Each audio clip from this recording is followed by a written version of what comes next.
What's up, Eagles Nation? What's going on, NFL world? How you doing, division rivals? This is Steven Hyder, Cade City Sports Channel.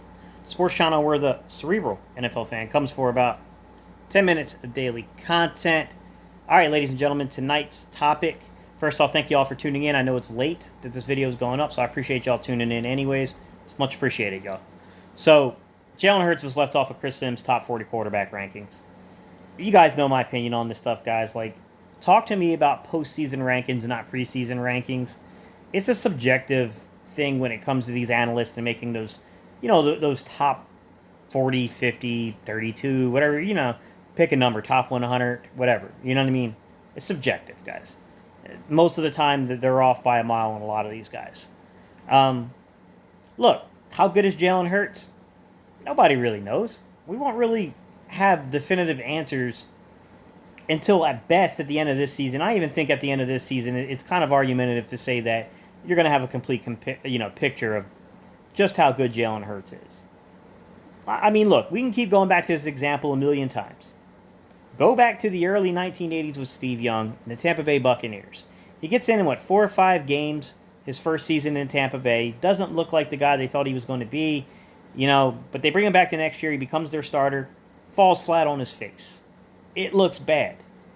How many guys going into that season, how many guys going out of that season thought Steve Young would be anything outside of a middle-of-the-road backup in the NFL? I mean, let's call a spade a spade. Those dudes weren't elevating Steve Young up that high.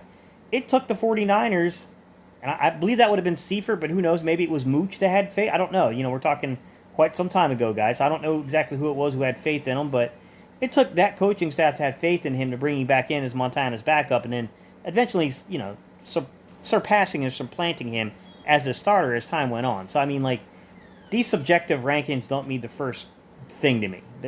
Who knows at this point, man?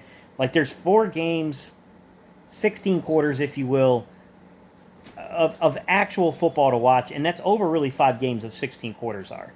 Because, you gotta take out some of the Washington game, count in some of the Green Bay game.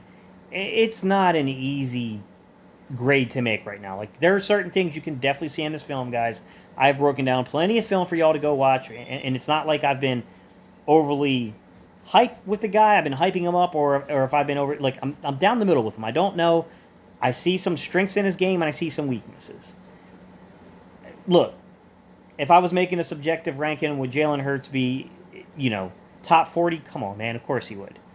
For me, yeah, man. I think it's a stretch to say he's outside the top 40. To me, that's Chris Sims tipping his hand to say that he thinks, Jalen Hurts is going to be an outright failure in Philadelphia and that the Eagles are going to be drafting a quarterback next year.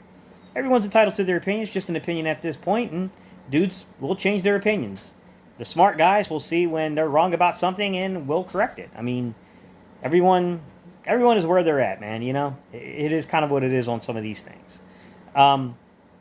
I do like the thing that Rob Maaddi said. Rob Maaddi was kind of talking about how Donovan McNabb is, mentoring Jalen Hurts. That's pretty cool. I think that's a good pairing and a good matching of athletes with, everything McNabb went through in Philadelphia. McNabb, he was so close to bringing that championship home, and it never happened. 5 NFC championship games, 1 Super Bowl appearance. There are members that I greatly respect in this community that we talk with that have told me straightforward that, it was McNabb that brought them into this fan base. And I'm glad that happened. So, a guy like McNabb mentoring a guy like Jalen Hurts, to me, I know some people might be concerned about that. I'm not. McNabb had to depend upon his athleticism early in his career until his understanding of the football game and NFL, defensive coverages caught up. And he was good for a pretty good period of time here in Philadelphia, I personally, I'm a fan of it. But all right, guys, let me know your opinions down below. What do you guys think? What did you think about the news? What do you feel about, Jalen Hurts being left out of Chris Sims' top 40? What do you guys think about Donovan McNabb, mentoring Jalen Hurts? I mean, interesting.